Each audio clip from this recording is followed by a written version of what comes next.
Hi everyone and welcome back. If you are learning Python or just starting out with network automation, today's topic is essential. We are diving into one of the most powerful tools you can use to keep your code clean and reusable as well as easier to maintain, and that is functions in Python. So in this video, you will learn what a function actually is and why developers love them, the basic syntax so you can start writing your own, the different types of functions Python gives you, and finally a hands-on demo to bring it all together for you. Whether you are building a simple script or automating dozens of routers, structuring your code with functions will make your life a whole lot easier. So grab a coffee, open up your code editor, and let's get started.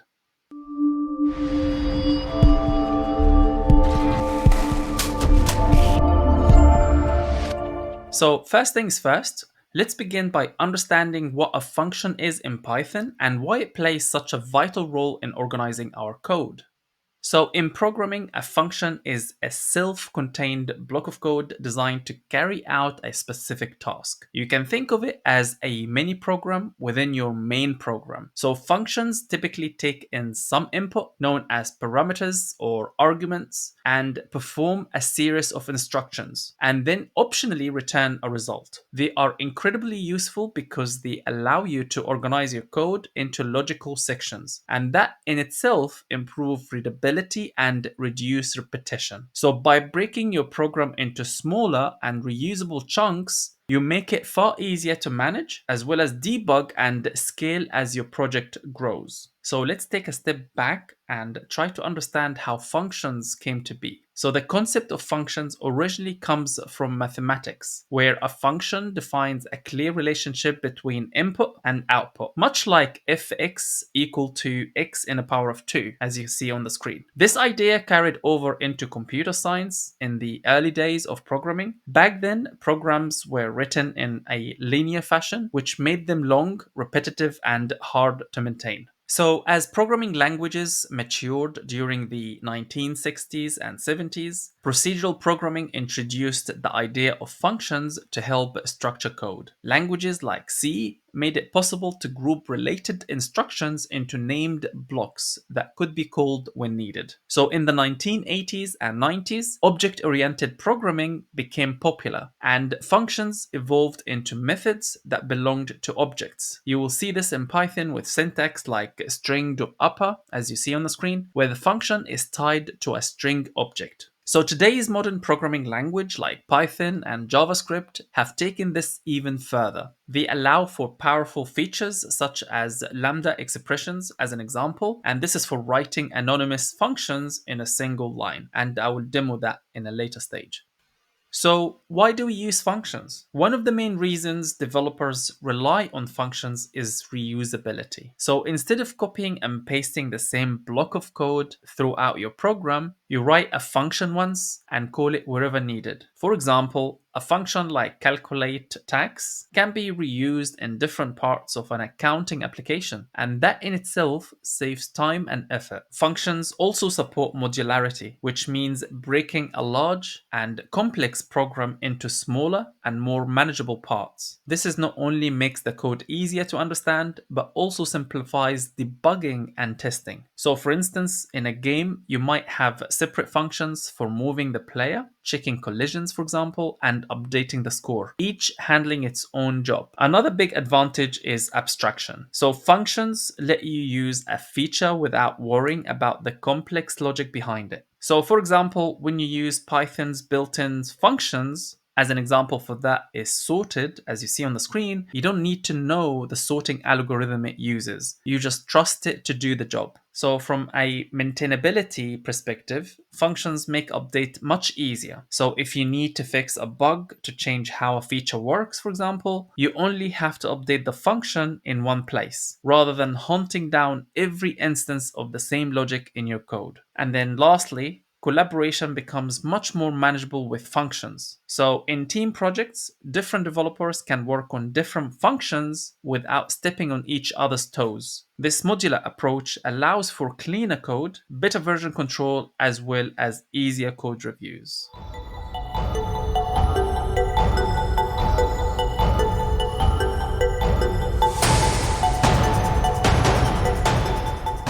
Okay, so now that we know what a function is, let's explore the basic syntax and how we actually define and use one in Python. So we start with the def keyword, and the def keyword is short for define, which tells Python that we are about to create a new function. The word greet is the name we have chosen for this function, and the parenthesis indicates that the function takes one parameter called name. So a parameter is just a placeholder for any value we will pass into the function when we call it later on.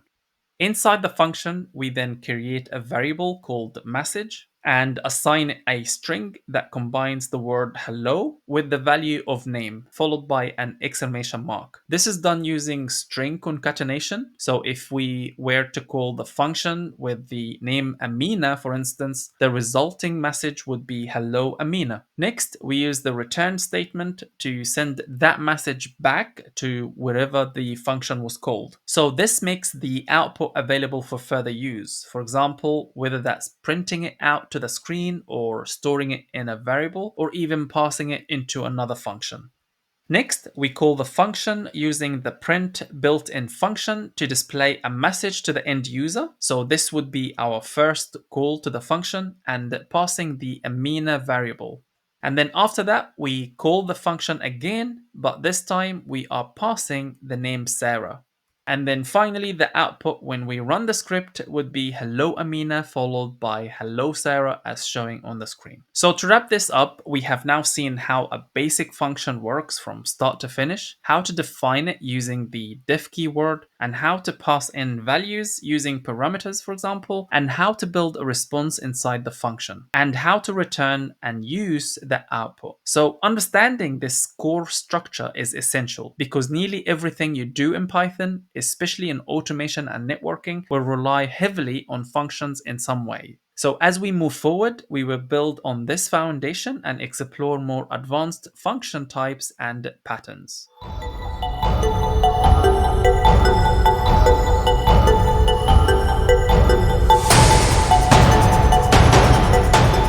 So now that we understand how to define and use a basic function, let's take it a step further. So in Python in general, not all functions are created the same. There are actually several different types, each with its own purpose and use case. So whether you are working with simple scripts or building larger automation workflows, knowing these types will help you write cleaner as well as more efficient code. So let's go through them one by one and see how they work in real-world scenarios.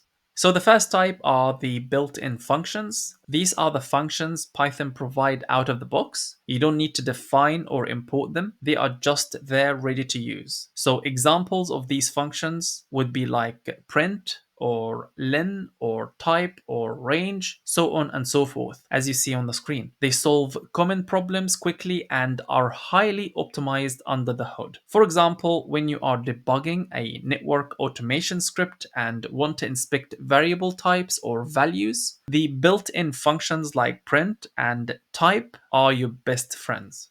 The next type is the user-defined functions, and this is where your creativity as a developer comes into play. So a user-defined function is simply a function you write yourself using the def keyword. You give it a name, define parameters if needed, and then write some code to perform a specific task. So for instance, you might create a function to automate backup of router configs or SSH into a group of switches and retrieve VLAN information. The next one is the Lambda functions. So a Lambda function is a quick nameless function used when you need a simple operation just once. So typically as a parameter to another function like map, for example, or filter or sorted, as you see on the screen, it's a single line expression function. So this might be useful if you are filtering through IP addresses or looking for a specific pattern in log files without needing to define a full function with the keyword def. Next is the recursive functions. These are functions that call themselves in order to break down a larger problem into smaller, manageable chunks. So a good example could be recursively traversing a nested data structure, like a dictionary of nested interfaces or subnets. After that, we see generator functions. These are a clever way to create iterators using yield instead of return. So you might ask the question, what the big benefit by doing this? And the answer is simple. They don't hold the entire result in memory. That means they are perfect when dealing with large data sets, like logs from hundreds of devices or streaming SNMP data. You can loop through the output one item at a time as it's being generated. This approach is efficient and clean, especially for network scripts that monitor or audit devices over time. And we will see how this works in the demo. Next is the nested functions. So a nested function is simply a function defined inside another function, usually for encapsulation to hide logic that doesn't need to be accessible globally. For example, inside a function that configures a router, you might include a nested helper function to validate IPs or sanitize device input. That in itself, it helps organize code that logically belongs to a specific task. Next is the higher order functions, and these are functions that either accept other functions as arguments or return functions as results. This is a powerful concept in functional programming, and Python supports it fully. For instance, you might write a generic function that takes another function and applies it to all devices in a list, like a function that takes backup config and applies it to each device.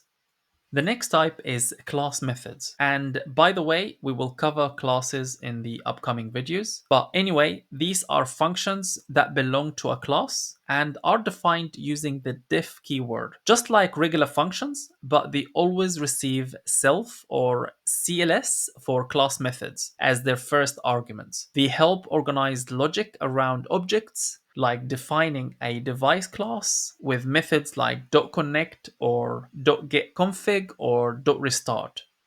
Next on the list is the coroutine functions. These are functions defined using a sync def and are using with a wait to handle asynchronous operations. They are incredibly helpful when you are doing tasks that involve waiting, like API calls or SSH sessions or checking device responses. So instead of blocking your script, Python continues doing other work while it waits. These are increasingly important in network automation where scalability and speed are key.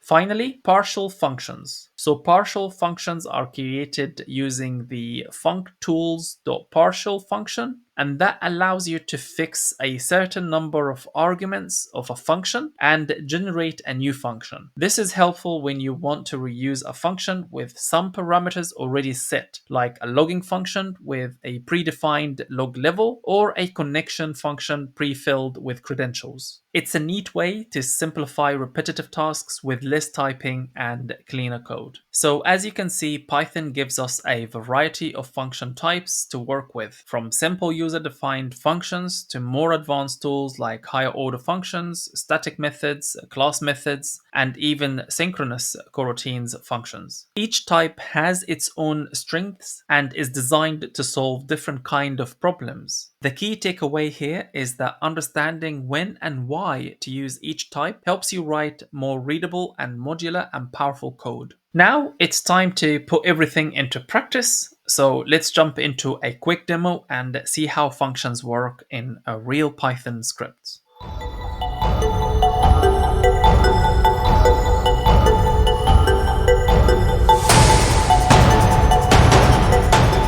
So we will walk through a few real Python examples to help you connect the concepts we just learned with real-world code. Don't worry if it feels like a lot at once. The goal here is to show you the patterns and possibilities, and we will keep revisiting and reinforcing these ideas as we go along. So the first function type is the built-in function. And as you can see on the screen, here we are creating a list named interfaces. So think of this list as a container that can hold multiple items. In this case, each item is a string representing the name of a network interface on a device, like a router or switch. So this line simply stores 4 interface names inside the list. So line number 2 is doing 2 things. It's using len, which is a built-in function in Python. So len stands for length, and it tells us how many items are in a list or string or other collections. So here it's counting how many interfaces are in the interfaces list. Then we are using an if string, which stands for formatted string, to print the result in a nice readable format. So the expression len interfaces gets evaluated and then inserted right into the string. So if you are working with network devices in Python, especially using automation tools like NetMiko or Napalm or Ansible, you will often retrieve lists of interfaces or devices. So quickly checking the number of items using the len built-in function is super handy for things like reporting or validation. So at this stage, let's go ahead and execute the script and examine the output.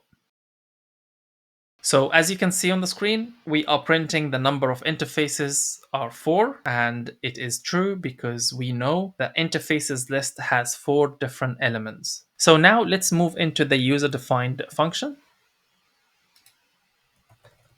And here we are defining a user-defined function using the def keyword. So getDeviceInfo is the name of the function. It describes what the function does. Pretty intuitive. It takes 3 parameters: the hostname, the IP, and the platform. The platform has a default value of the Cisco iOS. This means if you don't provide a value for it when calling the function, it will automatically assume you mean Cisco iOS. So far, this function is designed to collect and return device information based on those 3 values. So line number 3 is a doc string. It's a short description of what the function does. So it's not required, but it's really helpful for you and others to understand the purpose of the function quickly, especially when working in teams or writing documentation. So this line returns a dictionary, a data structure made up of key value pairs. So the hostname, the IP address, the platform, and the status. The hostname gets the value passed to hostname. The IP address gets the value passed to IP address. And the platform comes from either the default Cisco iOS, which is defined as part of the function parameter, or whatever you manually pass in. And the status is hard-coded to active, which suggests that the device is online or in use. So the function basically packages up the data and hands it back to you in a neat dictionary. Now we call the function and pass 2 arguments. So the first argument is the core switch, and the second argument is the IP address, which is 10.10.10.1. And we are not passing anything for the platform, so it uses the default Cisco iOS. The return dictionary is then stored in a variable named router. We then print the output or the content of the router variable, which holds the device information. After that, we call the function once again, but this time we pass a different parameters, such as the platform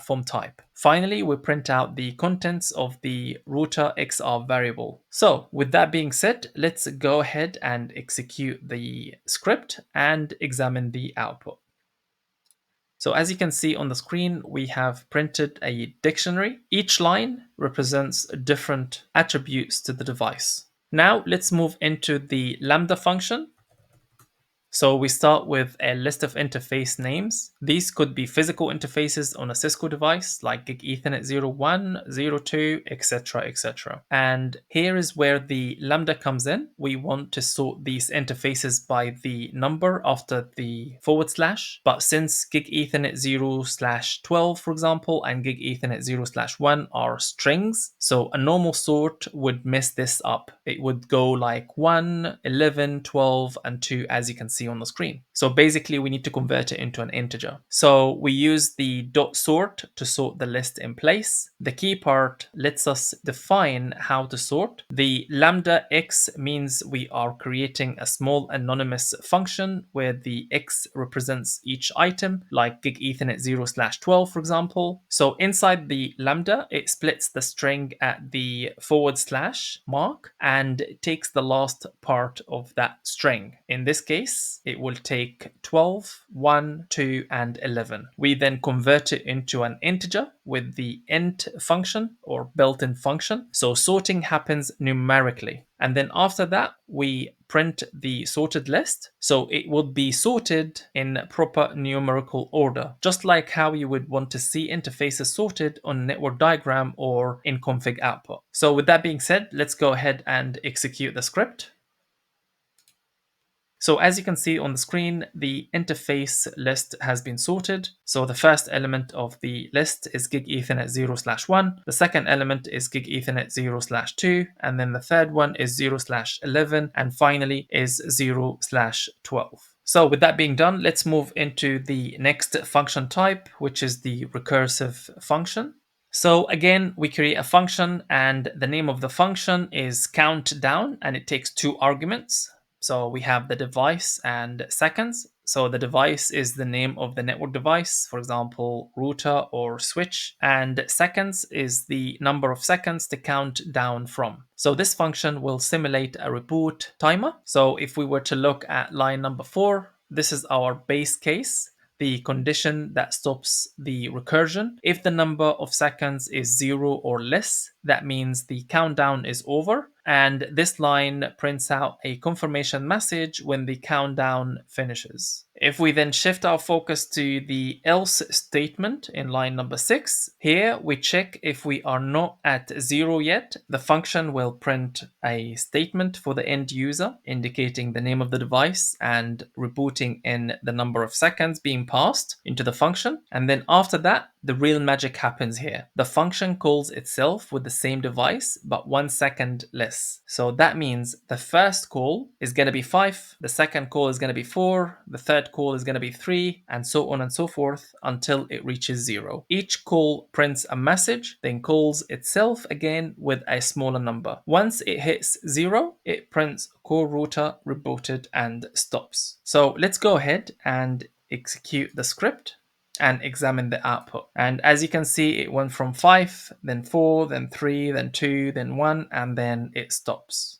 So the next function on the list is generator function type. And here I want you to imagine you are generating interfaces or VLANs or loopbacks or even IP addresses in a large scale automation script. You don't want to build a massive list upfront. Instead, you can use a generator to produce each item only when it's needed. So the first step is to define a function and we call it interface generator. And it takes 2 arguments, the prefix, which is a string to prefix each interface. As an example of that is gig Ethernet 0. And the second argument is the count, and that tells us how many interface names to generate. An example of this would be 5. So after we define a loop that runs from 1 up to the number we specified in count. So if count is 5, the loop runs 5 times for value 1 through 5. So line number 5, here is where the generator magic happens. So instead of using return, we use yield. So what is the difference? So return ends the function completely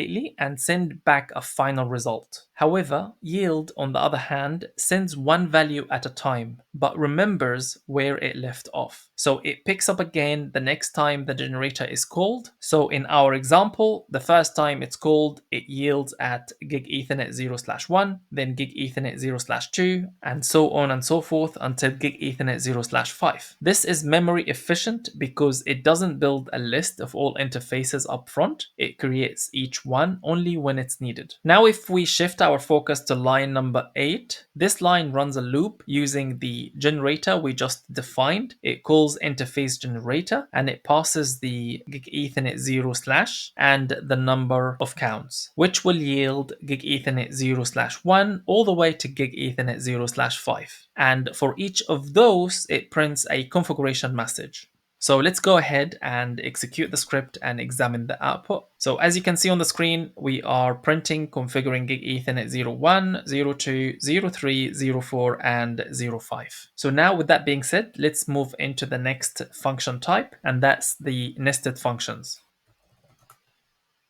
So nested functions are useful when you have helper functions that are only relevant within a specific task, or you want to group related logic together to keep your code clean and easier to follow, or you want to encapsulate the logic so it's not accessible from the outside. So here we are simulating a VLAN configuration task for a device with the IP address of 192.168.1.1. The structure uses nested functions, meaning some functions live inside another function. So we define the outer function, and that is called configure VLAN. It takes one argument, that is the device IP, which represents the IP of the device you want to configure, like a switch or router. So inside that outer function, we define another function called connect to device. It prints a message saying it's connecting to the device and then returns true. And that obviously simulating a successful connection. Notice how it uses the device IP from the outer function. So that's a powerful aspect of nested functions. They can access variables from the enclosing scope. Here is another nested function called applyConfig. It accepts a VLAN ID and a name like voice or data, and it prints out what's configuring. Again, no actual config is being pushed, just a simulation. But in real automation script, this is where you would send VLAN configuration commands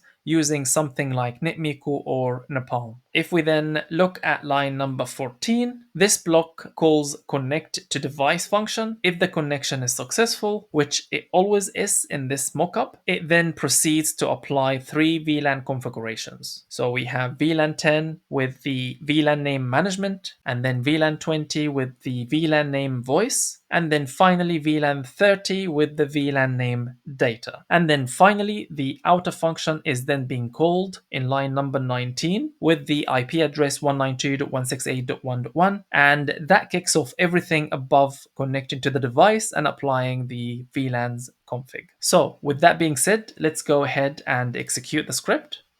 And as you can see, it starts by printing a message saying connecting to 192.168.1.1, and then is printing configuring VLAN 10, which is the management, and then configuring VLAN 20, which is the voice, and then finally configuring VLAN 30 for the data VLAN. Now let's move on with the next function type, which is the higher order function. So let's say you are backing up configurations on dozens of network devices. So adding a decorator like this makes it easy to log each operation without modifying all your functions individually. It keeps your code clean and dry, meaning don't repeat yourself type of thing, which is especially important in network automation. So first we define a higher order function. It's designed to take another function, which is the operation, as input. In this case, it will be used as a decorator. So to add extra behavior, logging around another function, specifically around our network operation like backup config. This inner function wrapper is defined inside log operation, and that function accepts any arguments and keyword arguments. So it can be used flexibly with different functions. Inside the wrapper function, we are using the operation dot underscore underscore name underscore underscore, and that gives us the name of the function we are wrapping, like backup underscore config, for example, in this case. The args 0 is expected to be the device name, so we log which device the operation is being run on. Then the operation calls the original function, so we are preserving its behavior. This means we are injecting extra logging before we actually run the real function. Then we return the wrapper function, which now wraps the original one with added logging behavior. Here is where the magic happens. The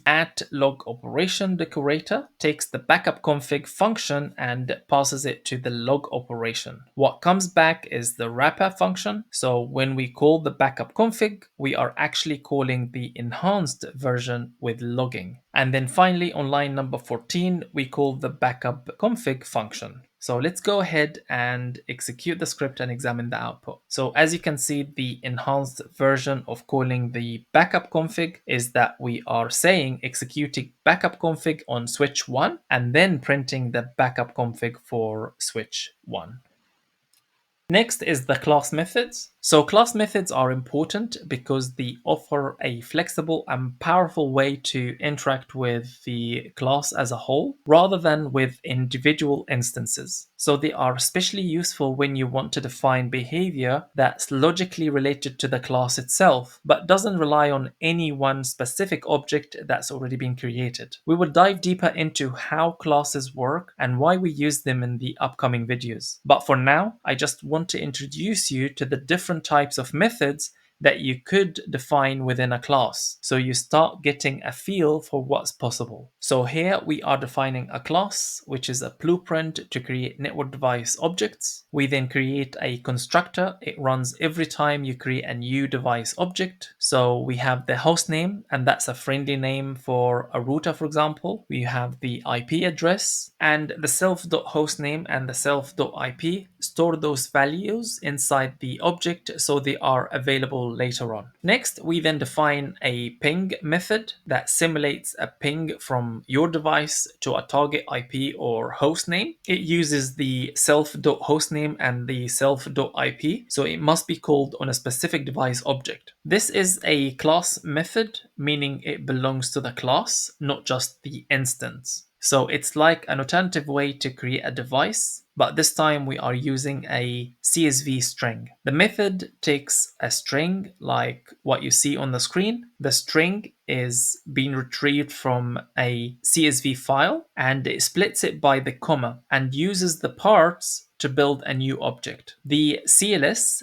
here means construct a new network device object. This method has nothing to do with the class or instance itself. It's just a utility function that bundled into the class because it's related to networking. It checks if an IP address string is valid. It splits it by the dot into 4 parts, and also it makes sure each part is between 0 and 255. And then it returns true or false based on the outcome of the calculation. If we were then to shift our focus into the usage line, you can see that device 1 is created using the regular constructor and a ping is then simulated. Then device 2 is created using the CSV based constructor, and we print the IP address and the host name for each object. Finally, the valid IP method is called to check whether the IP address is valid. And of course, when we pass the 256.0.0.1, it's going to return false since the 256 is outside the valid range for an IP address. So overall, this structure that using instance methods and class methods as well as static methods demonstrates different levels of functionality within a class and shows how each can be used effectively depending on the need. So let's go ahead and execute the script and examine the output. So the first line printing a statement indicating that the ping method has been invoked. And then the second line is just printing the name of the device 1 object host name as well as the IP address. Similarly with the device 2 object host name and IP address, as you can see that we have used a different constructor. And then the last line is false since we have used the validate IP method and we passed the IP address of 256.0.0.1, and we know this is an invalid IP address. So after that, we have the coroutine function type, which is really useful in networking tasks, especially when you are dealing with delays, like waiting for a device to respond, for example. So here we are importing Python's async IO library. It's built into Python and lets you write asynchronous code. Here, async def defines a coroutine, which is a function that can be paused and resumed later. And I want you to think of it like multitasking within a single thread. Here we are just printing a message to simulate the start of the check, and this line simulates a network delay, like when you are pinging a device or waiting for an SSH command to return. The await means pause here until this task completes, then continue. The async io.sleep 5 is a non-blocking sleep. It lets other coroutines run while waiting. After the delay, we then print that the device is okay and return true. So this is another coroutine. Its job is to monitor multiple devices at once. Here is a simple list of device names we want to check. This line creates a list of coroutine objects. We haven't run them yet, but we have just created the plans to run them. And here is the magic. A sync io.gather runs all the coroutines in tasks concurrently, no in order, but all at the same time. So it waits until all of them finish. And finally, this line starts the event loop and runs the monitor network coroutine function until it completes. So if you did this with regular non-async functions using time.sleep 5, for example, it would take 15 seconds. 5 seconds per device, one at a time, as I will demonstrate in a minute. With the async, the checks for router 1, switch 1, and firewall 1 run at the same time. So the total time is just 5 seconds. So with that being said, let's go ahead and execute the script and examine the output. As you can see on the screen, we have printed checking router 1 status and switch 1 as well as the firewall 1 status. And then we had to wait for 5 seconds for each status to come back and say it's okay. Now let's comment that code and uncomment the code that will mimic the traditional way of doing it.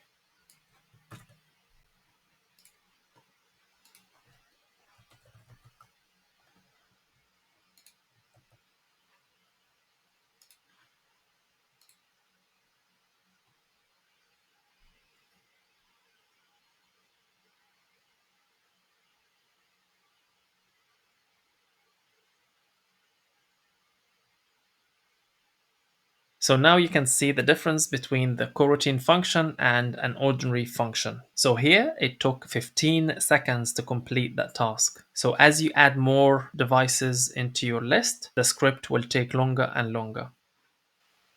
So finally, we move into the partial function types. The script uses functools.partial in order to create customized versions of a function by fixing certain arguments in advance. This is perfect when you are often doing a similar task with only one or two things changing. So here we are importing partial from the functools module. This gives us the ability to preset some arguments of a function and make a new version of it. Then we define a simple function that takes a couple of arguments. The first one is device, which is the name of the network device, then the interface, which interface you want to configure, for example, and then the config, which is the actual configuration command that you want to pass. Then it prints a message that shows what's being configured. So if you call this directly, you must define all parameters. But instead of defining all parameters, we can predefine them using the partial function. So here is what's happening. Partial creates a new version of the function with some arguments already filled in. So configure gig01 is now a shortcut function that will always call configure interface function. So now you only need to provide the config command, which is the one part that changes most often.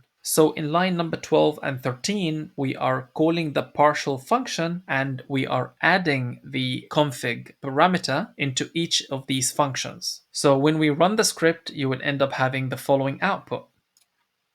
So you can see that configuring gig Ethernet 01 on router 1 has the unique interface description, which is description uplink to core. And then the second line emphasizes that it's tackling another interface, which is gig Ethernet 02 on router 1, and is also being passed a different command, which is access VLAN 10.